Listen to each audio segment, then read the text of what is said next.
They got Willa. They got my daughter. I need to find her. Ah! From acclaimed director Paul Thomas Anderson. You can save that girl. Today, experience what is being called the best movie of the year. This is the end of the line. Not for you. Leonardo DiCaprio, Sean Penn, Benicio del Toro, Tiana Taylor, Chase Infinity. Let's go! Here I am. One battle after another. Now playing only in theaters. Experience it in IMAX. Rated R. Under 17 animated without parent. You can't hide. Finish training for the day? Time to fight post-workout fatigue with Core Power Protein Shakes. They're packed with 26 grams of high-quality protein to build muscle and electrolytes to help hydrate. The nutrition you need to help your body replenish, rebuild, and repair post-workout so you can power on to the next one. Champion your recovery with Core Power. Visit corepower.com to learn more. Dripping in gold? That's cool. Dripping in Velveeta's supremely creamy golden cheesiness?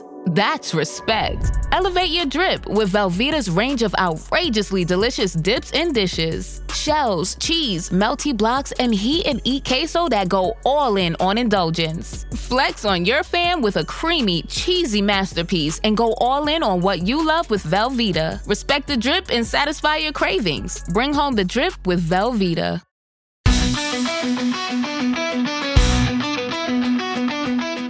You're listening to the Super Rugby Cymru podcast.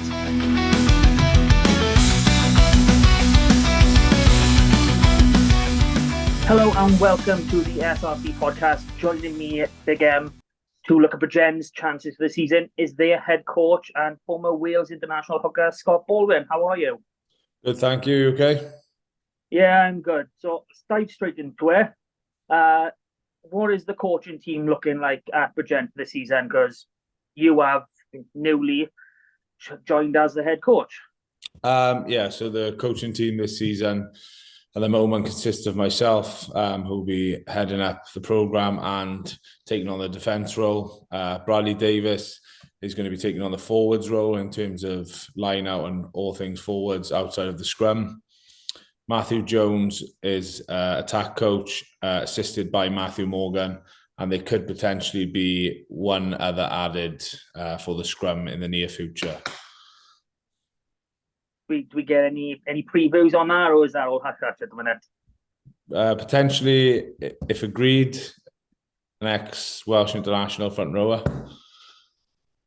So can't go wrong there, having an international front rower. He's a scrum coach. Okay, so you've joined from Newcastle Bantam. You come from a professional setup. So it was, last season was your first season full-time coaching. So what were the reasons for you coming back down to Bridgend? I'm assuming you had a contract up there. Yeah, so I had another year on my contract, and I absolutely loved my time while coaching Newcastle. For personal reasons, my children had just started school. My wife works in the school. It was well documented I left Worcester because my mum wasn't very well. That took its toll throughout the year in terms of my week would look. I'd get up at 1 o'clock on a Monday, drive to Newcastle, straight into work, through the week, then stay in a hotel, post-match then for home games on Friday nights. My companion, Sam Cross, would drive us back. I'd be doing my coding, spend the Saturday with the kids, Sunday out and about, visit my mother, my missus' family, and then get the preview ready and then go again 1 o'clock Monday morning, straight up to Newcastle. Awesome. And yeah, it just took its toll. And later in the season, my mum became seriously ill, worse than she was, obviously. And I wasn't getting an opportunity to spend time with my family. And this isn't a pity party for myself. I knew what I took on when I took it. Probably didn't realise how much it was going to drain me, the commuting. But the club are brilliant, really understanding. Obviously, Dimes was at Worcester, when I first made the decision to come home as a player, and he was the same as when I was coaching, family first. And gutted not to still be coaching Newcastle in terms of the environment. Loved my time there, and I was allowed the freedom to coach the defence how I seem fit under Alex Codlin and Steve Diamond. But yeah, the opportunity presented itself to stay in the game with Bridgend, and I jumped at it with two hands. Well, obviously, sorry to hear that. Obviously, family's unwell, but yeah, family comes first and foremost. Anyone who listens to the Scarlets podcast, we will know I've got 5 kids. They're my entire world. I struggle working half hour away from them. Never mind as far as Newcastle. So we had the one liner which got me was when I was making the decision, I spoke to a few coaches within the game, and the consensus was probably, mate, if you leave the pro game coaching, it's hard to get back in. Yeah. It's impossible to get time back with your kids. I'll take hard over impossible any day. So, if things go well and in the future there's an opportunity and that's the path to go down, then great. If not, I'm at peace with the decision I made. That is exactly what I want to hear from someone involved in Welsh rugby. So let's talk about your squad. You've made quite a few signings. I mean, someone could be mistaken for thinking it's the Celtic Warriors Dawn tour with the amount of boys from Ponty you've signed. Yeah. So give us a little rundown. Who are going to be the key players for you this season? I think Ryan Wilkins has been a huge asset to us in terms of, I hadn't seen too much of him, obviously coming to the post late, but he's one of our defence drivers. Obviously, that's the area of the game I'm looking to specialise in, and he's been driving that in terms of training. Harvey Nash has come in and he's really driving the standards and not accepting mediocrity. We've got some great forwards who've been there previously in terms of Zach O'Driscoll, who makes his 150th appearance for us this weekend, and Jordan Collier, who I played with at the Ospreys, managed to squeeze him out of retirement. Told him he hasn't got to do any contact in the week. And obviously you've got the likes of players like Luke Price, who shone when playing for Bridgend last year. And now he's got pressure of Ben Bonnell as well. So they're just a few of the signings we've made, but everyone that's come into the squad has added to the team.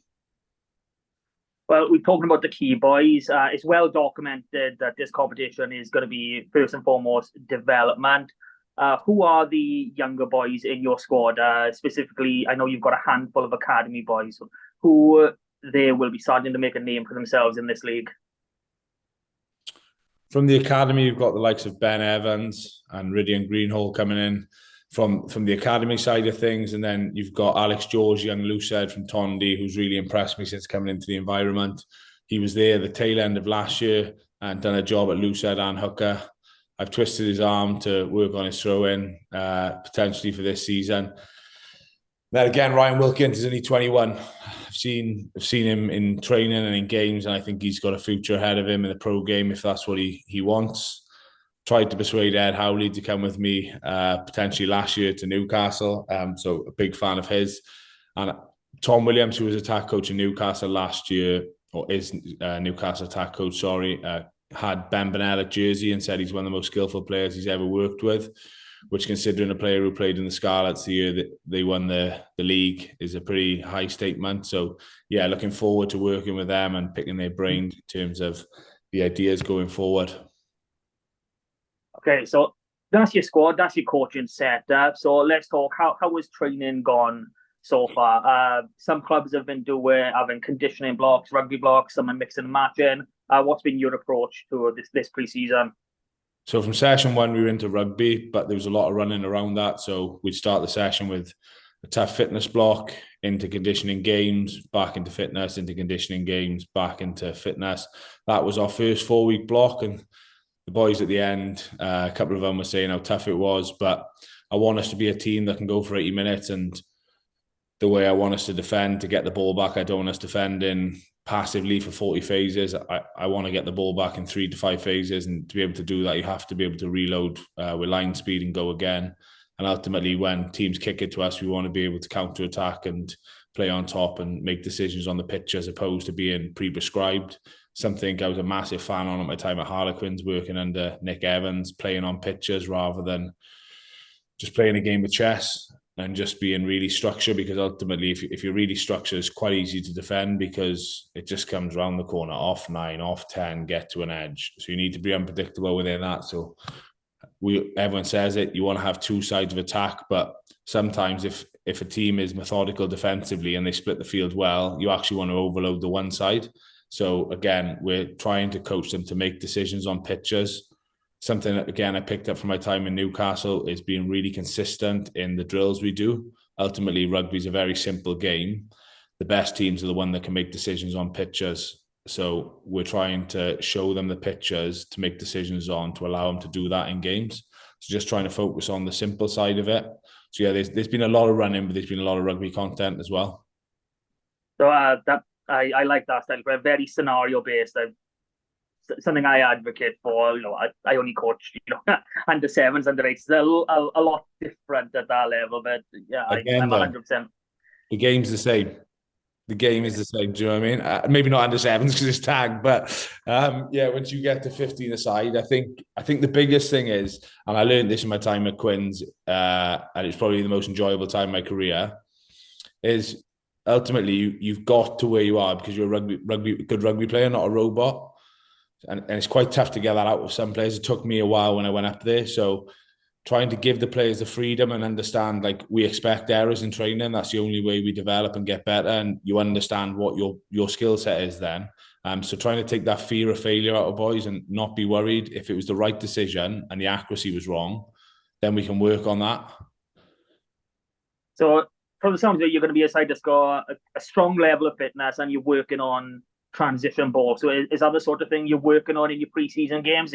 Is that a style we're going to see from the Ravens this season?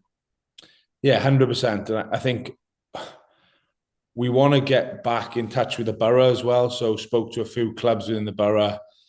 Tondi, Kenville, Bridgend Athletic, Nantley Ffyfflon, Maesteg, Quins. We're going to train on a rotor against them on a Thursday. So we're getting used to different attacks every week and different defences to challenge ourselves. But also I think that then allows you to get the players who aren't playing out to train with those clubs on a Thursday, opposed to just having bodies of training on a Thursday and then under-resourcing the teams within the borough. So looking to get on top of that. But yeah, in terms of the way we want to play flat and fast. Anytime we can get over the halfway line, I want us to play on top, like speed over shape. Don't want to be too rigid in that. We'll have a simple framework, which you're allowed to make decisions in rather than the structure. Again, I think structure is very confined, which is, I know it's weird coming from a hooker, but yeah, I just want us to be able to play to width and make decisions and then improve the players on their rugby ability rather than just tell and sell. I mean, outside of just developing your own team and players for, the pro game, it looks like you're developing all the teams around you as well, pulling them all in. I think that's something a lot of, amateur boys would dream of. That first step up would be going to the Prem or the SRC as we know it. So training with them boys is, it's got to be something that they look forward to, and obviously their intensity will rise in those scenarios. Yeah, and again, you go back to your own personal experiences, and I remember the actual time I got picked up by Bridgend was training for Bridgend Athletic on a Thursday night against Bridgend. Bridgend needed a hooker to go on the bench that weekend, and I was on the bench then against Letley, and then signed for Bridgend a week later. And if I hadn't trained that Thursday night, who knows? Maybe the career wouldn't have happened. So from a selfish point of view as well, I get to see the best players on the borough on a consistent basis training against us, so I can potentially have them in the future. I think anyone who watched the finals weekend, your divisions 5, 4, 3, 2, 1, anyone can tell you there are a lot of good players in these lower down leagues, and all anyone needs is a chance, and that's something that UC are looking to provide, which I think is absolutely amazing. So we've got your training down, we've got your pre-season down. So what sort of challenges has there been? Obviously, new coaching group, quite a few new signings. What sort of challenges have there been? And obviously bringing in those players from the academy. To be fair, the most challenging thing for me has probably been, from a new role point of view, having more of a holistic look over everything, not just seeing it through my defensive eyes, and managing, knowing who's training on a Tuesday, who's training on a Thursday, putting them into groups ready for the session. Trying to get bibs was a bit of a pain, trying to get them, because we had a lot of old bibs which the boys were moaning weren't probably to the standard we need. We looked like, no offense to anyone, a pub team in terms of the bibs. So to be fair, the club's invested in 40 plus bibs, so it's very easy and clear to split the group now and get 2 teams together and start playing on that. outside of that, because we know each other so well in terms of the coaches, it's been pretty aligned. Matthew obviously sees the attack side of it and wants to be really adventurous. And from a defence point of view, I want teams to be adventurous and force errors. So that's been a bit of a tricky one. There's been a lot of transition ball, which again is good. And hopefully that serves us well throughout the season. But yeah, it's been pretty cohesive so far, to be honest. So I think I've got my tagline there. Scott Baldwin doesn't like dirty bibs. Yeah. And that's got to be the one. So if we look into this season coming now, obviously last year you weren't involved, but 9th place out of 13 with 9 wins. You know, what do you see are the targets for yourselves this season? My target, whether we achieve it or not, is to win the league. Now, I think, and I spoke about this at the Ospreys Munster game, I think from my side, you have to hear that from your coach. And I truly believe that, and I've spoken it to the players. We had a decent result last weekend. I didn't think it was at the standard we need to win the league, and I don't think it was at the standard of the players we've got. It's a starting point, and we're happy to get the win, but we have to be better. And I've said it openly to the players, and I've said it when I was commentating on other teams. Like, your coach is ultimately, Warren Gatland was always brilliant when I was working under him, and going out and expecting us to win every game. Now, we're not going to win every game, but if we don't go out with the intent to win a game, then what's the point of being in this league? I absolutely love that. That is brilliant. That's the mindset you need to instill in your players. And you know, you've taken everything I would want in a coach, you know. And I'm really gutted here at Bridgend. Would you fancy moving a bit further west? I wouldn't mind that. So, needless to say, Bridgend, whether or not they finish or not, you're pushing as hard as you can for everything. So that's the rugby side of things. I can't speak to you without mentioning one thing, and I do have to ask: does everyone still mention it whenever they meet you? That lion in South Africa. That was the first meeting I had when I went to Harlequins. Was walking into Jungle Book, Lion King. It was the same one when I walked into Newcastle, because Alex Codlin was my forwards coach at Harlequins and the head coach of Newcastle. Yes, it does. It gets brought up at every dinner, and people will say at the dinner, "How silly were you doing that?" And I said, "Well, you're the silly fool that's paid to come and listen to me tell you the story about it." So, yeah, it's look, no lasting damage, which is brilliant. So I laugh about it now. Probably the funniest thing was coming home from South Africa when my wife and family knew I was okay, and walking into the house and my little boy was dressed as a lion. So yeah. And then obviously the first game back then was against Saracens, and again, love the fact they put the Lion King song on. So yeah. You're never going to live that down, you know. So I'm glad there's a positive spin on it, and everyone can join in and take the mick out of you, especially your kids. You know, if they can't do it, who can? Yeah, exactly. So, you haven't been with the squad long, but you have been at a game. So I've had some terrible answers for these. I've had some cop outs. So you know, just be nice. Give me a nice straight answer. So first thing, nice and easy. How much is a pint in a clubhouse? Oh, pass. I've never paid for a pint in it. What is this? You know, this is still grassroots rugby, man. People should know. I'll buy a pint. I tell you what, I'll buy a pint tomorrow and let you know. Okay, I think I can settle for that. Okay, who's the longest in the shower? I don't know the squad. I can tell you who isn't. Okay. Matthew Jones. That'll have to do it. And obviously, again, young and along, so this might be a bit tricky, but who is Mr. Bridgend? You know, who is the first one in, the last one out? From a playing point of view, Zach O'Driscoll.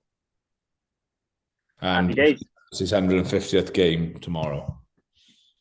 Well, good luck to him. I'm not sure if it'll be his 150th game when this comes out, but obviously, well done to him on that achievement, and I hope he gets through the full game. Thank you so much for joining me, Scott. It's been a pleasure talking to you, and good luck for the season. No problem. Thank you.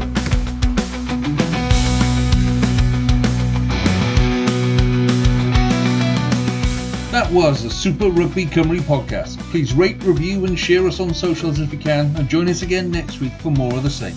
And until then, enjoy your rugby.